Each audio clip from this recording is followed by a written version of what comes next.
Bonjour, nous sommes en 2014 dans le site de l'Institut Docteur Angélique, dans une série de vidéos consacrées aux commentaires du credo de l'Église catholique, le credo du Saint Concile Vatican II. Et je voudrais aborder aujourd'hui le mystère de l'Eucharistie. Comment est-ce possible qu'il y ait présence réelle du Christ alors que l'apparence du pain et du vin ne change pas? Ça a été un des problèmes, je dirais, cruciaux par rapport à ce mystère, et il a été défini lors du Concile de Trente. On peut dire que c'est lors de ce concile, face à certaines critiques venant du protestantisme, que la doctrine de la transsubstantiation, dont je vais parler un petit peu après, a été reprise au docteur Angélique, à saint Thomas d'Aquin. Alors, avant d'aborder le texte du credo, je voudrais montrer que, effectivement, dans l'écriture, les choses ne sont pas nettes, et que si on s'appuie sur l'écriture seule, il peut y avoir plusieurs opinions. Par exemple, l'opinion qui dit que tout cela est symbolique, qu'en fait, il n'y a pas réellement de changement dans le pain, mais que lorsque la communauté est réunie autour du Seigneur, comme il l'a promis en Saint Jean, il est là, au milieu d'eux. Ce serait la doctrine, on peut dire que Luther en particulier a gardé, une présence symbolique du Christ. Eh bien, cette doctrine, elle trouve chez lui certains appuis dans l'Écriture. Par exemple, lorsque Jésus donne son fameux discours dans l'Évangile selon saint Jean sur le pain de vie. Lorsqu'il dit « Celui qui mange ma chair et boit mon sang a la vie éternelle ». Eh bien, à partir de ce moment-là, il y a un certain nombre de gens, devant le langage très charnel qu'il utilise, qui vont le quitter en disant « Ces paroles sont intenables, c'est du cannibalisme ». Eh bien, Jésus, face à ses disciples, qui sont troublés eux aussi, semble indiquer quelque chose qui est un sens symbolique, puisqu'il dit « En vérité, je vous le dis, c'est l'esprit qui vivifie, la chair ne sert de rien. Les paroles que je vous ai dites sont esprit, et elles sont vie. » C'est dans Jean chapitre 6, verset 63. Donc là, si on ne prend que ce verset-là, eh bien, on a l'impression effectivement d'une présence invisible, de type mystique. Il est là, réellement présent, dans le cœur, par sa présence, je dirais, par la grâce, si on peut dire. Et puis, il y a les fameux textes où saint Jean reporte ce que Jésus a dit. Et ces textes-là, on ne peut pas le nier. Ils ont un sens charnel, par exemple, lorsque Jésus dit, en Jean chapitre 6, verset 53, « Si vous ne mangez pas la chair du Fils de l'homme et si vous ne buvez pas son sang, vous n'aurez pas la vie en vous. Qui mange ma chair et boit mon sang a la vie éternelle, et je le ressusciterai au dernier jour. Car ma chair est vraiment une nourriture, et mon sang vraiment une boisson. Qui mange ma chair et boit mon sang demeure en moi, et moi en lui. » Il faut bien se rendre compte qu'à ce moment-là, alors que Jésus n'a pas encore signifié par un rituel, comme à la Sainte Seine, ce qu'il entend, ce qu'il veut dire par des paroles si fortes, eh bien les gens peuvent être scandalisés en se disant « mais c'est vrai, il demande qu'on le mange tout simplement ». Et puis, il y a le Jeudi Saint, l'institution de l'Eucharistie, où là, on comprend qu'il y a quelque chose qui est entre les deux qui se passe. Ce n'est pas une présence charnelle, sanguinolente, et ce n'est pas une simple présence symbolique. Lorsque Jésus dit, donc, par exemple, c'est saint Paul qui le rapporte dans la première épître aux Corinthiens, chapitre 11, verset 24, « Après avoir rendu grâce, le Seigneur rompit le pain et dit, « Ceci est mon corps, livré pour vous. Faites ceci en mémoire de moi. » Eh bien, au cours de l'histoire de l'Église, porté par l'Esprit Saint, c'est un sens très précis que l'Église va garder. Et il faut bien reconnaître que ce sens que je vais donner, qui est dans le credo, ne peut pas s'appuyer sur l'écriture seule qui est ambiguë. Et ça montre bien une fois de plus qu'il faut l'écriture, qu'il faut la tradition portée par les saints. Les saints ont réfléchi à cela. Ils se sont parfois disputés, ils n'ont pas eu les mêmes opinions. Et il faut le troisième canal de la révélation, le magistère de l'Église qui tranche, le ministère de Pierre, charismatique, qui est un rocher, fondé par l'unique rocher qu'est Jésus, de manière à confirmer les frères dans la foi. Eh bien, c'est ce qui se passera lors du Concile de Trente. Et voilà quelle est la foi catholique. Donc le texte du Credo dit ceci. Nous croyons que la mystérieuse présence du Seigneur, sous ce qui continue d'apparaître à nos sens de la même façon qu'auparavant, est une présence vraie, réelle et substantielle.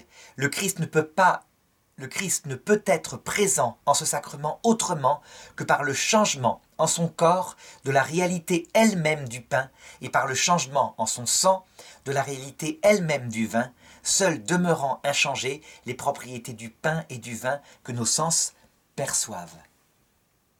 On peut dire que le credo, ici, reprend donc la distinction de saint Thomas d'Aquin, qu'il a eu le temps de mettre au point juste avant sa mort, dans la Somme de théologie, dans la 3e partie, dans le traité consacré au sacrement.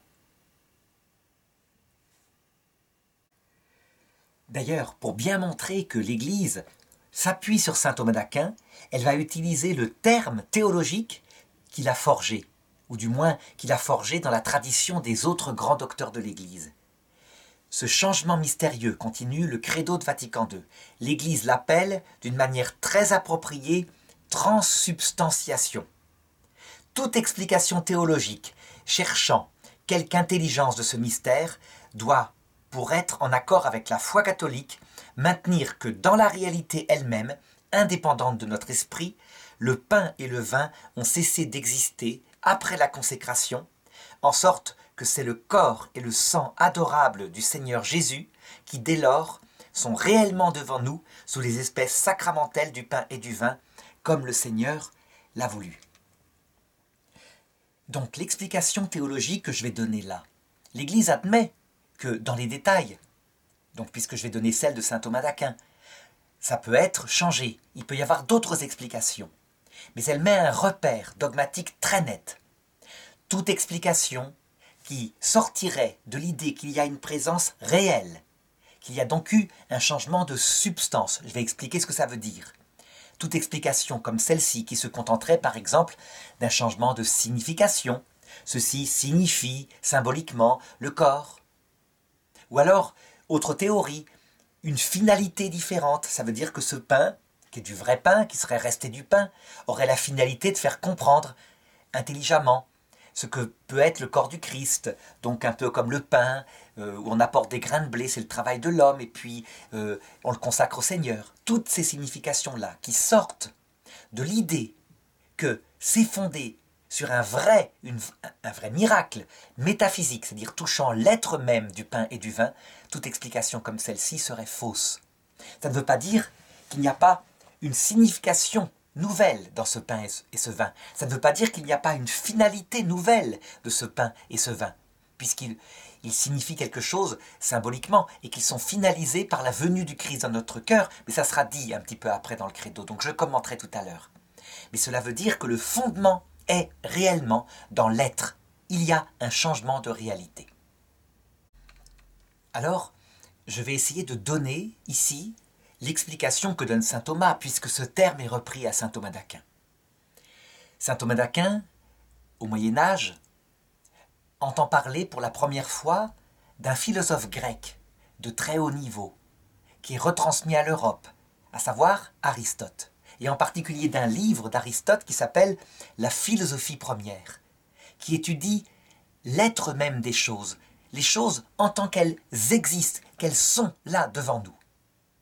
Et il va découvrir chez Aristote une analyse très profonde de ce qui constitue un être. Mais Aristote le fait en particulier à partir, par exemple, de l'être humain. Un être humain, quand on le regarde, on constate, si on utilisait la science actuelle, qu'il est une réalité extrêmement complexe. Par exemple, nous avons un corps constitué de milliards de cellules collées bout à bout. Chaque cellule fait partie de notre être. Notre corps constitue notre être. Mais ce n'est pas suffisant. Ces milliards de cellules sont composées de milliards d'atomes, qui elles-mêmes, ces atomes, constituent des molécules. Si on n'était qu'un corps vivant, on serait comme une plante. Mais non. Cet être humain, en plus, a une vie psychique. Il voit, il entend, il a des sensations. Et ça fait partie de notre être. Toute une vie intérieure et un contact avec l'extérieur. qui nous constitue. Encore plus fort, cet être humain qui a un corps biologique, analogue à celui d'une plante, qui a une vie sensible comme les animaux, il est capable de penser intelligemment, de vouloir librement. Et ça, c'est le propre de l'homme dans les réalités qu'on observe.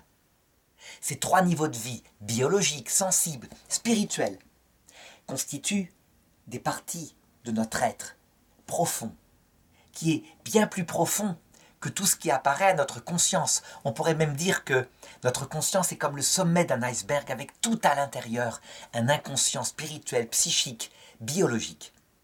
Et c'est notre seul être unifié.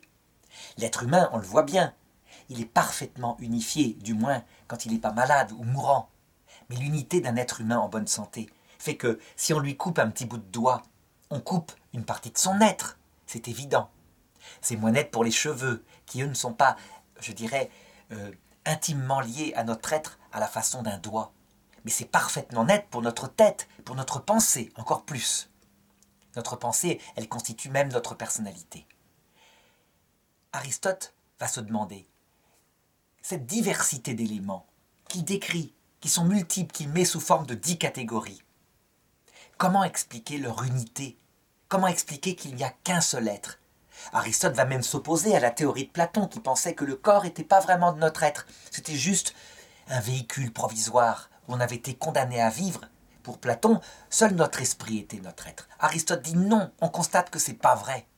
Quand un homme perd un doigt, c'est son être, une partie intégrante de son être qu'il perd. Donc nous sommes vraiment corps, psychisme, esprit, un seul être.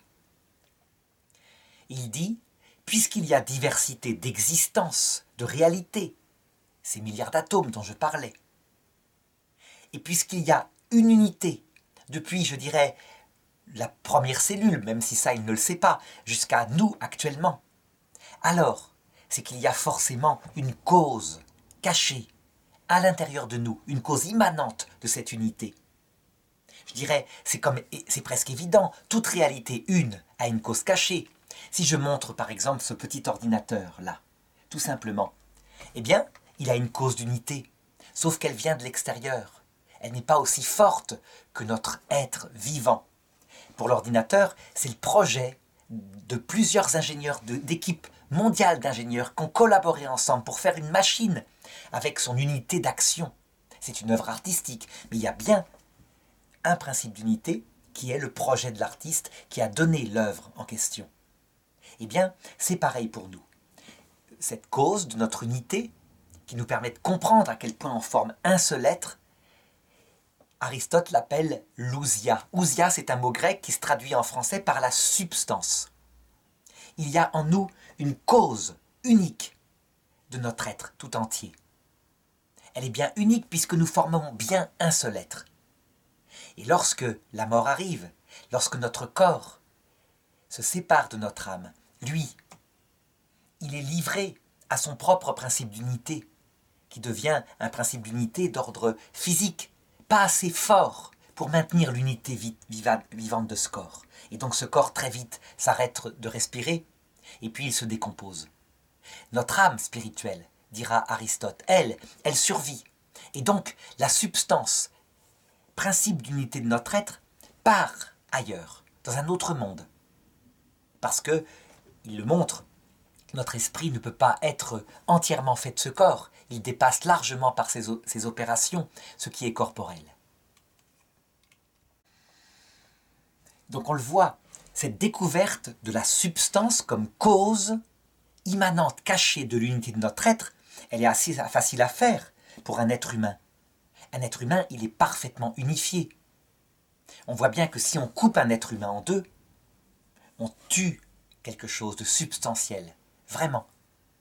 Mais il y a des êtres qui sont beaucoup moins clairement unifiés. Si on prend un chien, c'est pareil, il est d'une unité parfaite, vraiment.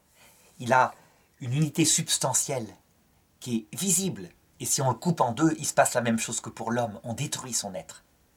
Mais si on prend certaines plantes, on coupe une feuille, on la plante, elle repousse. Là, c'est beaucoup plus difficile de savoir où est la substance. Mais ce qu'on sait, c'est que puisqu'il y a une unité d'être, il y a une substance. Quand on sépare une feuille, la substance, accompagne la feuille. Elle est le principe d'être de cette feuille, ce nouvel être, et il peut pousser. Mais lorsqu'on prend un corps comme cela, comme une feuille de papier, il y a bien aussi un seul être. Mais là, il est beaucoup plus difficile de savoir où se situe la substance. Est-ce qu'elle se situe au niveau de chaque molécule qui constitue cette feuille? Est-ce que quand je divise cette feuille en deux, j'ai divisé la substance en deux?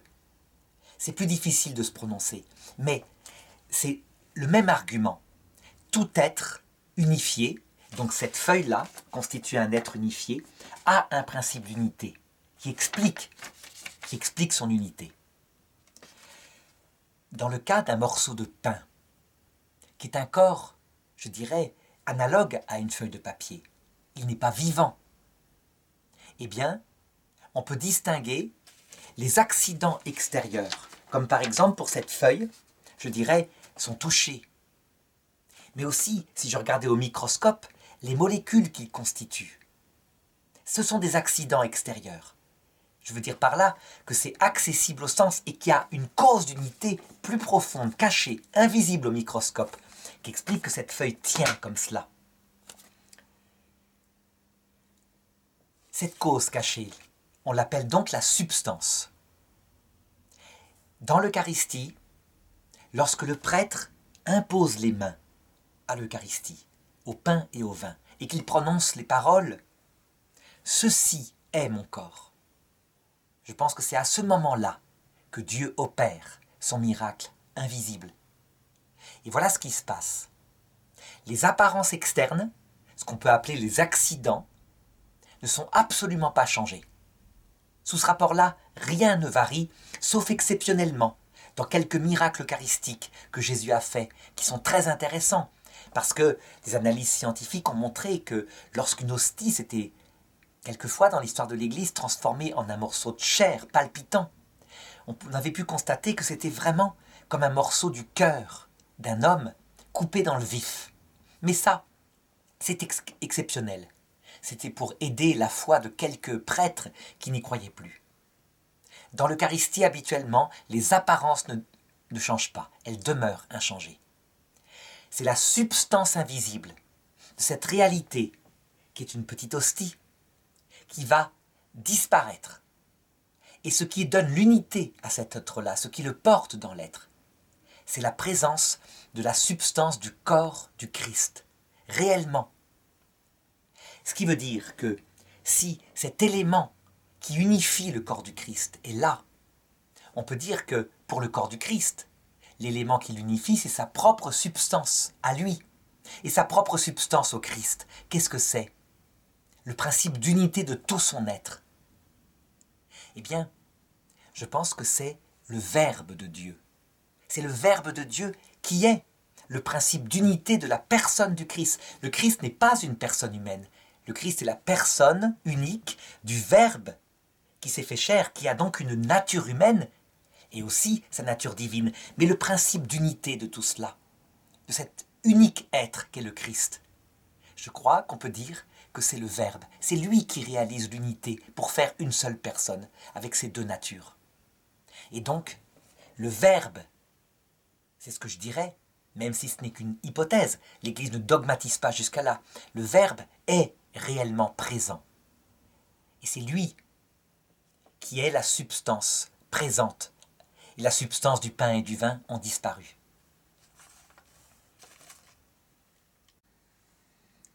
Mais si la substance du corps de Christ, qui selon moi est le Verbe éternel, est là, alors, parce que le Verbe éternel est uni éternellement à son humanité, je dirais que c'est Jésus-Christ tout entier, vrai Dieu fait homme, qui est présent, réellement, dans l'Eucharistie.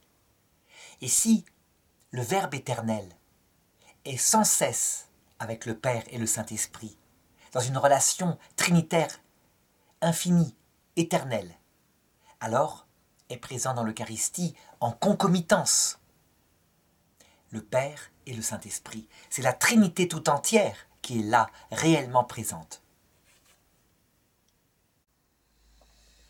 À la messe, on disait dans le temps, dans la liturgie en latin, Mysterium Fidei. Et on dit maintenant qu'il est grand le mystère de la foi. Ça veut dire que si quelqu'un trouve une autre explication, avec d'autres concepts, peu importe à la rigueur, comment ça se passe, je dirais aux intellectuels de le comprendre. Ce qui compte pour le croyant, et l'Église le redit, c'est que ceci est le corps du Christ, et donc son être tout entier, et la Trinité tout entière par concomitance. Ceci est le sang du Christ, réellement, et donc l'être même du Christ, du Verbe fait chair, et par concomitance la Trinité tout entière. Pourquoi est-ce qu'on peut communier qu'à une seule espèce? C'est vrai que Jésus, à la Sainte Seine, a donné à communier sous le corps et le sang. Eh bien, tout simplement parce que dans le corps est présent la totalité, comme je le disais, et dans chaque goutte du sang du Christ, après la consécration aussi. Résultat, pour des raisons pratiques, pastorales, il a été parfois choisi de ne faire communier les fidèles qu'au corps du Christ, ce qui était tout leur donné. Mais évidemment, sous l'ordre maintenant de la signification, il y a des choses profondes dans le fait que Jésus a choisi le pain et le vin, donc son corps et son sang. Ça signifie quelque chose qu'il faut découvrir.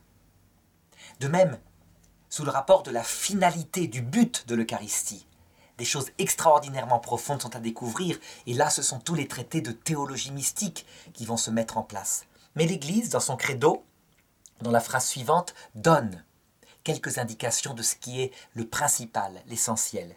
Le but de tout cela, dit le credo, comme le Seigneur l'a voulu, pour se donner à nous en nourriture et pour nous associer à l'unité de son corps mystique. En fait, la signification de ce pain, elle est très claire. Pourquoi est-ce que Jésus se fait pain? Il aurait pu choisir un autre symbole. Le pain, il est fait pour être mangé. Il n'y a pas, je dirais, à part le fait de donner la vie, de plus profond signe d'ordre métaphysique de l'union entre deux réalités. Quand on mange du pain, il devient notre être. Il est transformé par digestion dans notre corps. Et la matière qui n'est plus utile s'évacue. Il paraît qu'on change tous les 7 ans à peu près notre matière. Si bien que le pain devient vraiment une partie de notre être. Ça, on peut le voir en philosophie de la nutrition par exemple. Donc, si le Christ, Verbe éternel, qui a créé cette nutrition, a voulu, sous ce symbole, faire signifier quelque chose, c'est pourquoi? Pour indiquer qu'il voulait, en étant mangé par nous, signifier une unité la plus profonde qui soit. On pourrait dire, c'est peut-être une unité d'être qu'il veut signifier. Il veut que nous devenions Dieu réellement. Eh bien non, c'est pas ça, justement. Mais quand on parle d'amour, très fort, quand une maman, par exemple, parle à son petit bébé qu'elle aime tellement, elle dit « je te mangerai tellement je t'aime ». Quand la Bible parle d'un amour immense entre un homme et une femme tel que Dieu l'a créé, au début de la Genèse, elle dit « ils feront une seule chair », comme s'ils étaient un seul être. La réalité, c'est pas ça. C'est qu'ils font 2 chairs. Réellement, Adam et Ève restent 2 personnes différentes, mais en langage d'amour, pour signifier l'intensité de leur amour, leur unité de volonté. Autant parler en termes métaphysiques. Il n'y a pas plus fort comme langage. Eh bien, Jésus-Christ, pour signifier qu'il voulait être uni à nous comme l'ami le plus intime, comme l'épouse. Mais il ne pouvait pas utiliser lui-même le langage de l'époux et de l'épouse, même si, mystiquement, il épouse notre âme. Il a choisi le langage du pain, qui parlerait à tout le monde, même aux enfants, mais pour dire la même chose. Donc, quand nous mangeons le Christ, l'idée est très simple. Il vient dans notre estomac, ce qui signifie qu'il vient dans notre être. Il devient notre être par digestion. Et là, aussitôt, techniquement, puisque les espèces, les apparences du pain et du vin vont disparaître, la présence eucharistique va disparaître. Mais peu importe, pour que nous comprenions qu'il veut habiter dans notre cœur, la cellule intérieure de notre âme. Il le dit lui-même, si quelqu'un m'aime, nous viendrons à lui, et nous ferons en lui notre demeure. C'est encore dans l'évangile selon saint Jean, le plus mystique des évangiles. C'est le but. Et donc, c'est ce que dit le credo, pour se donner à nous en nourriture. Nourriture pour l'âme. La nourriture, c'est sa présence d'amour par la charité. Mais ce n'est pas tout. Il y a une deuxième finalité, pour nous associer à l'unité de son corps mystique. Son corps mystique, c'est l'Église. Jésus le dit. Ce qui fait son évangile, c'est 2 commandements, pas un seul, mais 2, qui font une seule réalité. À un moment donné, lorsqu'un juif lui demande quel est le plus grand des commandements, il dit « Tu aimeras le Seigneur ton Dieu de tout ton cœur, de toute ton âme, de toute ta force. » Ça, c'est ce que je viens de dire, la relation intime de Dieu qui vient dans notre cœur. Mais il dit ensuite, Jésus, le second commandement lui est semblable, tu aimeras ton prochain comme toi-même. Qu'est-ce que ça signifie? Que la finalité du mystère du Christ, ce qu'il réalise par sa rédemption, c'est pas simplement une relation avec lui, cœur à cœur, même si c'est la base de tout. C'est une relation qui jaillit comme des sources d'eau vive en vie éternelle vers les autres. Ils fonde une église. Ça veut dire que dès cette terre, chaque être humain est notre frère pour l'éternité. Et qu'au ciel, ce qui fera la béatitude, c'est une église, ou plutôt, parlons en termes analogiques, une famille d'amour, où Dieu, qui est le plus grand, parce qu'il est le plus petit, ne cessera d'exalter ses amis, ses enfants, c'est-à-dire nous, les saints, donnant tous ses pouvoirs à celui qui est le plus humble comme la Vierge Marie, en faisant la reine de son cœur. Et la Vierge Marie, elle rivalisera dans le même mystère. Étant la plus humble, elle passera son temps à nous exalter, nous, ces petits rois, pour nous donner tous ses pouvoirs et que nous puissions aller aider sur la terre et dans d'autres mondes s'il le faut, des petites créatures en marche vers la vision béatifique. C'est une famille active où chacun fait rivalité de royauté en s'abaissant devant les autres. C'est le paradis éternel, une action de joie, de vie, dans la vision béatifique. Voilà ce que signifie l'Eucharistie, sous forme encore lointaine, réelle, mais avec un sens symbolique. Et lorsque nous serons dans la vision béatifique, ce sera réel, mais sans aucun sens symbolique. Face à face, nous verrons Dieu, ce même Dieu qui est présent réellement dans l'Eucharistie, face à face, sans aucun intermédiaire créé. Ce sera une union effective qui nous rendra parfaitement heureux, ce qu'on appelle la béatitude éternelle. Alors, le credo, pour établir quelques-uns de ces riches significations, que d'ailleurs les protestants, même s'ils ne croient pas toujours en la présence réelle, admettent, du côté de la signification, il n'y a pas de problème. Eh bien, elle développe quelques points, et le credo dit « L'unique et indivisible existence du Seigneur glorieux au ciel n'est pas multipliée par, je dirais, la venue dans l'Eucharistie. Elle est rendue présente par le sacrement dans les multiples lieux de la terre où la messe est célébrée, et elle demeure présente après le sacrifice dans le Saint-Sacrement qui est, au tabernacle, le cœur vivant de chacune de nos églises. » Donc qu'est-ce que ça veut dire ça? Eh bien je dirais que ça rejoint un petit peu ce que j'ai dit tout à l'heure par rapport à la division d'une substance. Je prenais l'exemple de cette feuille de papier, c'est donc un seul être, mais un être évidemment moins parfait qu'un être humain, qui lui est clairement unifié.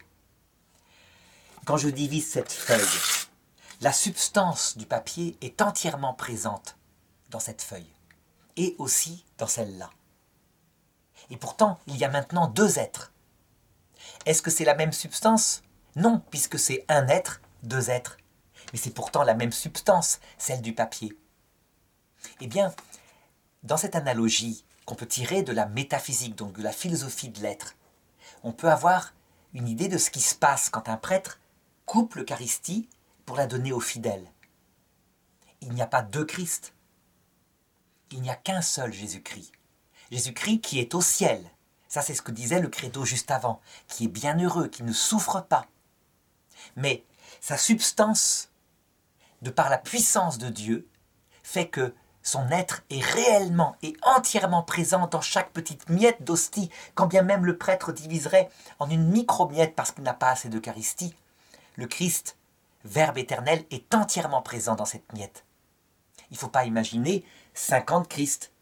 Il y a un seul Jésus-Christ. D'ailleurs, Jésus-Christ, dans ce pouvoir que lui donne sa divinité, est aussi présent réellement à l'heure de la mort, sachant que des milliers de personnes meurent à chaque seconde de la terre.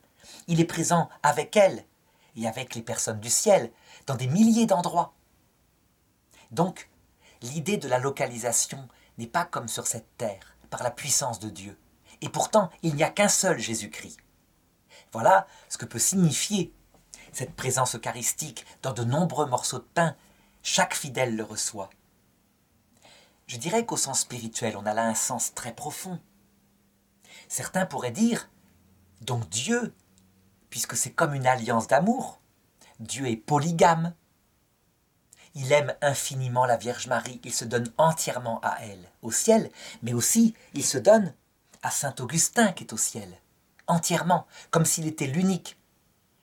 Donc est-ce que Dieu serait polygame ?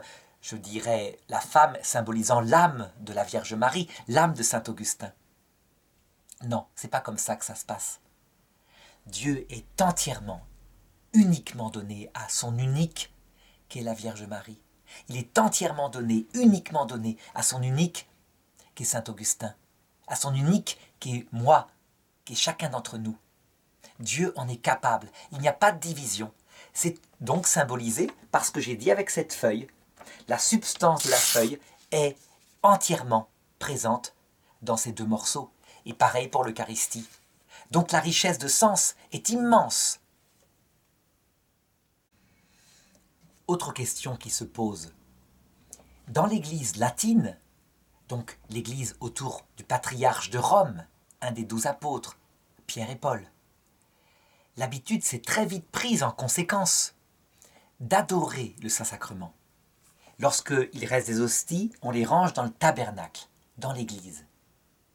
Et donc, logiquement, puisque c'est un miracle métaphysique, tant qu'une hostie est là, il y a la présence réelle, localisable, du Verbe éternel, Jésus-Christ, dans le tabernacle. Cette tradition, évidemment, n'a pas été gardée dans le protestantisme luthérien. Si c'est juste symbolique, si c'est juste une finalité différente afin de faire comprendre que quand on se réunit, Jésus est là. Dès que l'assemblée se sépare, Jésus n'est plus là, le temple est vide. Les églises catholiques, au contraire, sont des maisons habitées. On peut dire qu'on a une image de cela dans l'ancien temple de Jérusalem. Avant, je dirais que le prophète Jérémie n'en exfiltre l'arche d'alliance. L'arche d'alliance, Dieu y habitait réellement, mais dans un seul temple à l'époque, celui de Jérusalem. Il y habitait réellement. Sa présence était descendue sous forme d'un nuage de fumée lorsque le roi Salomon avait consacré ce temple à Dieu. Et donc, dans le saint des saints de ce temple de Jérusalem, les Juifs pouvaient adorer, avoir une espèce de sens localisable de la présence de Dieu. C'est pareil pour l'Eucharistie. Sauf que un chrétien le comprend. Cette présence localisable de Dieu dans nos tabernacles n'est absolument pas exclusive de la présence mystique dès que nous nous concentrons pour prier seul dans sa chambre. Il vient aussitôt, et je dirais qu'il était là. Dieu, il est présent partout par sa présence d'immensité. Et dès qu'il trouve un cœur qui pense à lui, qui lui parle, alors cette présence d'immensité devient présence par la grâce, parce que il peut nous répondre par son silence. Pourquoi donc alors est-il présent dans les églises ? Ça ne sert à rien, il est présent dans notre cœur. Eh bien je dirais que la présence dans l'Eucharistie dans les églises est un instrument, un moyen que Dieu a trouvé pour nous faire comprendre le but, qui est la prière, l'oraison du cœur.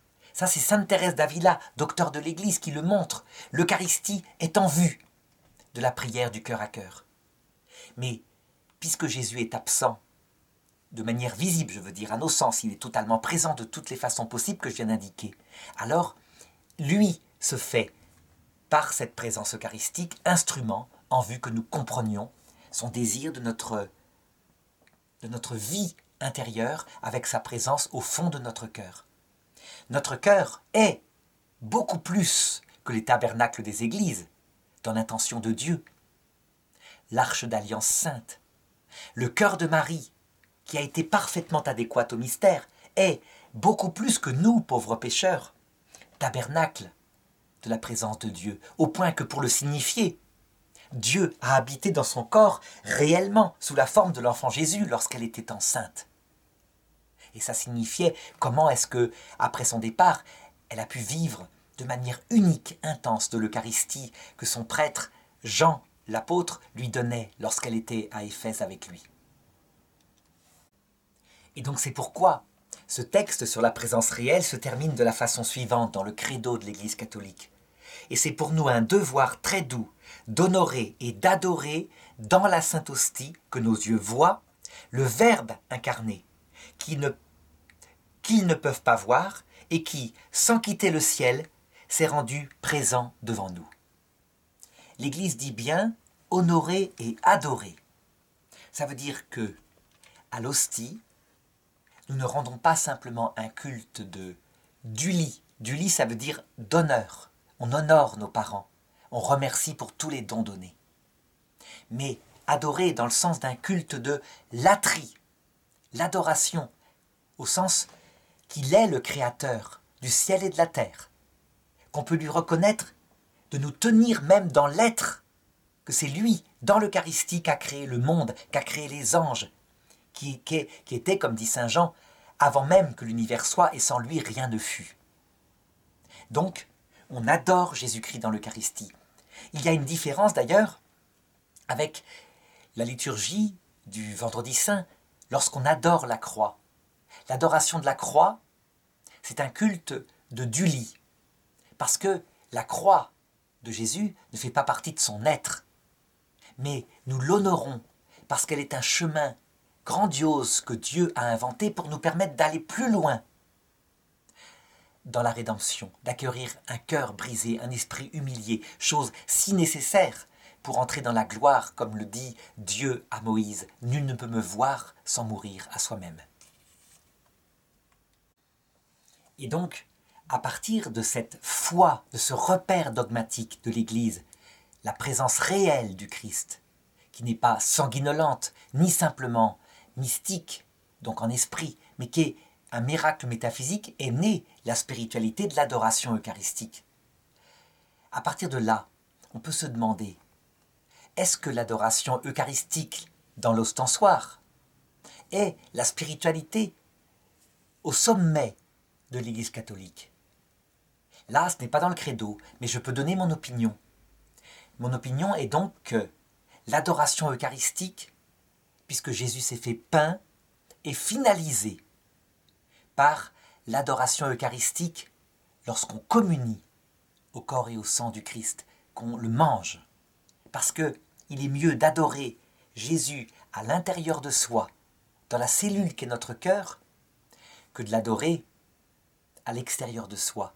Mais ça n'a pas d'opposition. Je dirais que l'adoration eucharistique est pour augmenter la ferveur, la conscience des fidèles, que lorsqu'ils communient, c'est ça qui compte.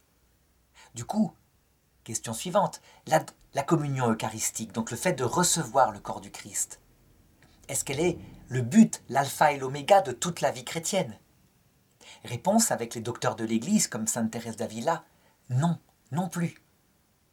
La communion eucharistique a pour but la présence perpétuelle dans le cœur à cœur de l'oraison du Christ et de son Église dans notre cœur. Si bien que, et c'est essentiel à dire, lorsqu'il arrive que des chrétiens persécutés n'ont plus accès à l'Eucharistie, lorsqu'il arrive que des personnes dans une situation comme un remariage ne peuvent pas accéder à l'Eucharistie à cause d'un état qui quelquefois n'est pas du tout de leur faute, eh bien, même si le moyen de la mendication de l'Eucharistie n'est plus là, Dieu donne l'essentiel au cœur humble. il vient habiter dans le cœur dès qu'il découvre un cœur humble. C'est d'ailleurs ce qu'indique, je dirais, une parabole très présente dans l'Évangile, la parabole du publicain et du pharisien. Le publicain, c'est cet homme qui se met au fond de la synagogue et qui ne peut pas s'approcher comme les autres, parce qu'il a un état de vie qui est impossible à changer. Mais comme il est modeste, humble, qu'il aime comme il le peut, eh bien l'Écriture dit, il repartit chez lui béni. Et quant au pharisien qui se croyait fort, saint, parce qu'il avait toutes les pratiques, lui, il repartit sans doute le cœur vide, sans la présence de Dieu. Donc on le voit bien, il y a un ordre. Le don du corps du Christ a pour but, le don de son âme.